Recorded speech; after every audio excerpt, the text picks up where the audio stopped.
سورہ بنی اسرائیل کے سٹارٹ میں اللہ تعالیٰ فرماتا ہے اعوذ باللہ من الشیطان الرجیم بسم اللہ الرحمن الرحیم سبحان الذی اسری بعبدہ لیلا من المسجد الحرام الی المسجد الاقصی الذی بارکنا حولہ لنوریہ من آیاتنا.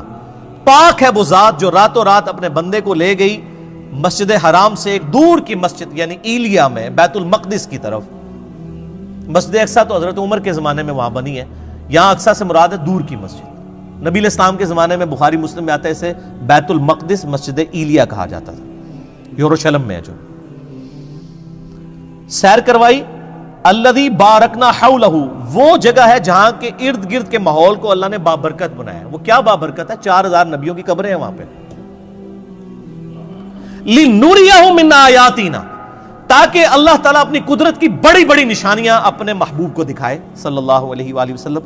اِنَّهُ هُوَ السَّمِيعُ الْبَصِيرُ، بے شک اللہ تعالیٰ سننے والا دیکھنے والا ہے. یہ جو قدرت کی بڑی بڑی نشانیاں دکھائی ہیں نا، ان میں سے ایک نشانی راستے میں یہ بھی دکھائے گی الاسراء والمعراج میں. الاسراء آپ کا رات کا زمینی سفر ہے اور المعراج آپ کا آسمانوں کا سفر ہے جو یروشلم سے آسمانوں کی طرف ہوا. میں نے ڈیٹیل کے ساتھ اس کے اوپر 3 لیکچر ریکارڈ کروا دیے ہیں. مسئلہ نمبر 126 A B C، جسے شوق ہو وہ دیکھے. میری زندگی کے بہترین تحقیقی لیکچرز میں سے ہیں. آپ کو واقعہ معراج پہ اتنی تحقیق کسی کتاب میں نہیں ملے گی. اللہ کے فضل سے میں نے جتنی اس میں محنت کی ہے الحمدللہ. اس میں نے یہ حدیث بیان کی تھی سنن نسائی 451. انس ابن مالک سے بھی ہے، سیدنا شداد ابن اوس سے بھی. انس ابن مالک کہتے ہیں کہ نبی علیہ السلام نے فرمایا میرے پاس ایک جانور لایا گیا، براق، جو گدھے سے بڑا اور خچر سے چھوٹا تھا. اس کا قدم وہاں پڑتا تھا جہاں اس کی نگاہ پڑتی تھی. اتنی یعنی سپیڈ میں وہ چلنے والا اڑنے والا جانور تھا. میں جبرائیل علیہ السلام کے ساتھ اس پر سوار ہو گیا. میں کچھ چلا تھا تو جبرائیل علیہ السلام نے عرض کی اے اللہ کے نبی اتریے اور یہاں پر نماز پڑھیے. میں اترا اور میں نے وہاں پر نماز پڑھی. یعنی نبی علیہ السلام کو نمازیں تو معراج میں ملی ہیں، لیکن اس سے پہلے بھی آپ نفلی نماز تو پڑھتے تھے. 2 رکعت آپ نے پڑھی. پھر جبرائیل علیہ السلام نے عرض کیا اللہ کے محبوب صلی اللہ علیہ وآلہ وسلم، آپ جانتے ہیں میں نے آپ کو جو نماز پڑھائی ہے یہ جگہ کون سی ہے؟ پھر خود ہی فرمانے لگے، عرض کرنے لگے اے اللہ کے محبوب یہ طیبہ ہے، مدینہ شریف، جو ان قریب آپ کی ہجرت گاہ بنے گا. یعنی ہجرت سے پہلے واقعہ معراج ہوا ہے. نبی اسلام کو پہلے اللہ نے دکھا دیا کہ آپ نے الٹیمیٹلی یہاں پہ آنا ہے. پھر نبی اسلام کہتے ہیں ہم دوبارہ براق پہ سوار ہوئے. پھر تھوڑی دور جا کے مجھے جبرائیل نے کہا اتریے اور یہاں پہ بھی نماز پڑھیے. پہلے مدینہ شریف پڑھائی جہاں پہ نبی اسلام کی قبر بننی تھی. نبی اسلام کا مسکن وہ شاعر اللہ میں داخل.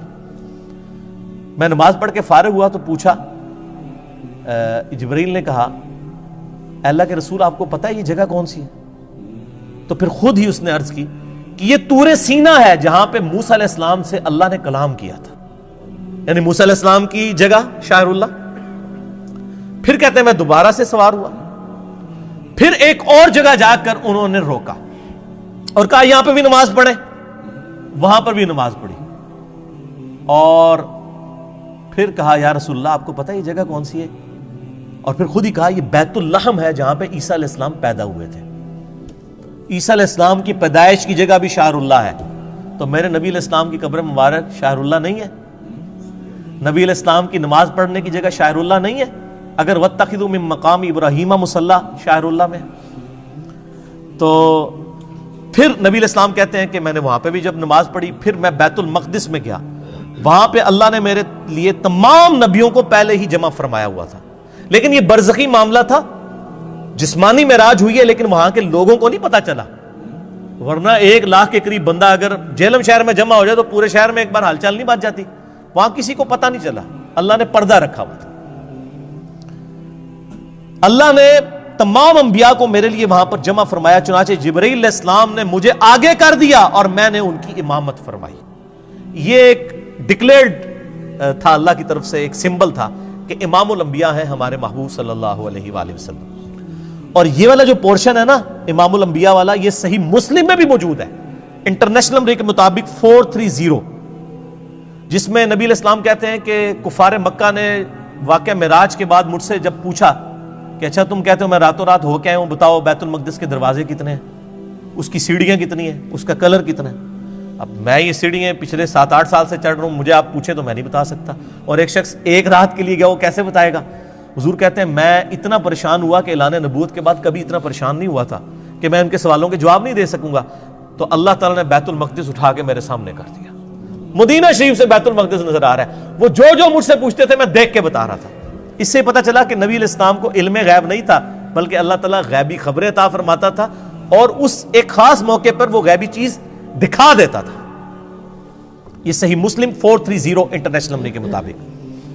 اس میں یہ آتا ہے کہ میں جب معراج میں بیت المقدس میں پہنچا اور تمام نبیوں کو میرے لیے وہاں پر جمع کیا گیا, تو مجھے جبرائیل نے کہا آپ ان کی امامت کروائیں. صحیح مسلم 430.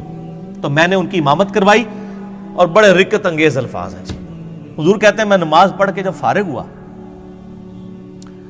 تو جبرائیل علیہ السلام نے مجھے کہا یا رسول اللہ صلی اللہ علیہ وآلہ وسلم, آپ کے پیچھے داروغہ جہنم سیدنا مالک علیہ السلام کھڑے ہوئے ہیں, جن کا نام سورہ الزخرف کی آیت نمبر 77 میں آیا. داروغہ جہنم, داروغہ جنت ہے رضوان, اور داروغہ جہنم مالک. آپ کے پیچھے مالک کھڑے ہیں داروغہ جہنم, تو اے اللہ کے محبوب آپ ان کو سلام کیجئے. نبی علیہ السلام کہتے ہیں میں مڑ کے جب سلام کرنے لگا تو اس نے پہلے ہی مجھے کہہ دیا السلام علیکم, یعنی اس نے نبی علیہ السلام کو پروٹوکول دیا. پھر نبی علیہ السلام نے وعلیکم السلام کہا. یعنی اس کائنات میں جتنے فرشتے ہیں, جتنے انبیاء ہیں, وہ نبی علیہ السلام کا احترام کرتے ہیں. یعنی داروغہ مالک نے یہ انتظار نہیں کیا کہ حضور میری طرف متوجہ ہو کے مجھے سلام میں پہل کریں. جیسے ہی حضور مڑے ان کا السلام علیکم یا رسول اللہ صلی اللہ علیہ وآلہ وسلم. سبحان ربک رب العزت عما یصفون وسلام علی المرسلین والحمد للہ رب العالمین. صلوا علی الحبیب اللہم صلی علی محمد وعلی آل محمد کما صلیت علی ابراہیم وعلی آل ابراہیم انک حمید مجید. اللہم بارک علی محمد وعلی آل محمد کما بارکت علی ابراہیم وعلی آل ابراہیم انک حمید مجید. اچھا, یہ حکمت کیا تھی نبیوں کو وہاں جمع کرنے میں؟ یہ بھی ٹروتھ میں ریویل معراج والے لیکچر میں نے کیا, میں آج بھی کر دیتا ہوں. سورہ آل عمران کی آیت نمبر ہے 81. اعوذ باللہ من الشیطان الرجیم, بسم اللہ الرحمن الرحیم. وَإِذْ أَخَذَ اللَّهُ مِيثَاقَ النَّبِيِّينَ, اور وہ وقت یاد کرو جب اللہ نے تمام نبیوں سے, ان کی روحوں سے یہ عہد لیا تھا. لَمَا آتَيْتُكُمْ مِنْ كِتَابٍ وَحِكْمَةٍ, جب میں تمہیں کتاب اور حکمت دے کر بھیجوں. ثُمَّ جَاءَكُمْ رَسُولٌ مُصَدِّقٌ لِمَا مَعَكُمْ, اور تم پیغمبر ہو اور تمہاری پیغمبری کے دوران کوئی اور رسول آ جائے جو تمہاری تصدیق کرے. لَتُؤْمِنُنَّ بِهِ وَلَتَنْصُرُنَّ, تو تم پر یہ لازم ہے کہ تم نے اس کی بھی تصدیق کرنی ہے اور اس کی مدد بھی کرنی ہے. جیسا کہ حضرت یحییٰ علیہ السلام نے حضرت عیسیٰ علیہ السلام کی تصدیق کر دی, دونوں ایک زمانے میں. ٹھیک ہو گیا؟ تو اسی طریقے سے اللہ تعالیٰ فرما رہا ہے جو کوئی بھی پیغمبر ہے, اور اسی کا کلائمیکس یہ ہے کہ اگر میرے نبی آ جائیں صلی اللہ علیہ وآلہ وسلم تو تم تمام نبیوں نے ان کی تصدیق کرنی ہے.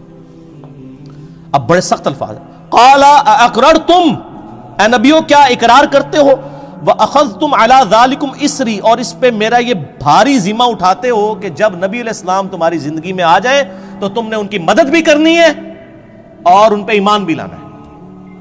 اللہ اکبر. قالوا اقررنا, تمام نبیوں نے کہا ہم اقرار کرتے ہیں. قال فاشهدوا وانا معكم من الشاهدين, تو پھر کہا کہ دیکھو میں بھی تمہارے ساتھ گواہوں میں شامل ہوں, ایک دوسرے پر گواہ ہو جاؤ کہ جب نبی علیہ السلام آئے تو تم تمام نبیوں نے ان کی تصدیق بھی کرنی, ان کی مدد بھی کرنی. ابھی یہاں پہ بات ختم نہیں ہوئی, آگے فتویٰ بھی آ رہا ہے بڑا گاڑا. فمن تولى بعد ذلك, اگر تم نبیوں میں سے بھی کوئی پھر گیا نا کہ اس نے میرے نبی علیہ السلام پر ایمان نہ لایا, ان کی زندگی میں اگر وہ آ گئے, فاولئک هم الفاسقون, تو ایسا پیغمبر بھی پھر فاسق ہوگا. والعیاذ باللہ تعالی. یہ انبلیویبل بات ہے. یہ بھاری ذمہ جو اٹھوایا تھا اس کی پریکٹیکل اپلیکیشن وہ بنی واقعہ معراج. صحیح مسلم 430 کہ تمام نبیوں کو جمع کیا گیا, تمام نے نبی علیہ السلام کی تصدیق کر دی, کیونکہ پریکٹیکلی تو ایسا نہیں ہوا تھا, آپ کے باتوں کے پیغمبر نہیں آنا. تو وہ اللہ تعالیٰ نے ایک اسپیشل ایک مجلس کا انعقاد کیا. اچھا, یہ جو آیا لِنُرِيَهُ مِنْ آیَاتِنَا, انہی آیات میں سے ایک اور آیت اللہ نے دکھائی. صحیح مسلم میں 2 حدیثیں ہیں انٹرنیشنل نمبر کے مطابق 6157 اور 6158 کہ نبی علیہ السلام فرماتے ہیں واقعہ معراج کے دوران میں جب بیت المقدس کی طرف جا رہا تھا، سرخ ٹیلے کے پاس میں نے موسیٰ علیہ السلام کو دیکھا اپنی قبر میں، ہوا قائم یصلی فی قبری، وہ اپنی قبر میں کھڑے ہو کر نماز پڑھ رہے تھے۔ یہ صحیح مسلم 6157 اور 6158۔ تو موسیٰ علیہ السلام کو اپنی قبر میں نماز پڑھتے ہوئے نبی علیہ السلام نے اس واقعہ معراج میں دیکھا۔ باقی یہ انتہائی انٹرسٹنگ چیز ہے، واقعہ معراج پہ آپ جتنی بھی کتابیں پڑھیں آپ کو زیادہ تر کہانیاں ملیں گی۔ میں نے محنت کر کے ہفتوں لگا کے آلموسٹ 4-5 گھنٹے کی یہ 3 نشستوں میں ریکارڈنگ کروائی ہے، مسئلہ نمبر 126A-B-C۔ آپ کا دل خوش ہو جائے گا۔ واقعہ معراج پہ آپ کو اس کے بعد کوئی کتاب اور آپ سینکڑوں لیکچرز بھی سنیں، وہ چیزیں نہیں ملیں گی انشاءاللہ جو میں نے اس میں ریکارڈ کروا دی ہیں، وہ ضرور دیکھیے گا۔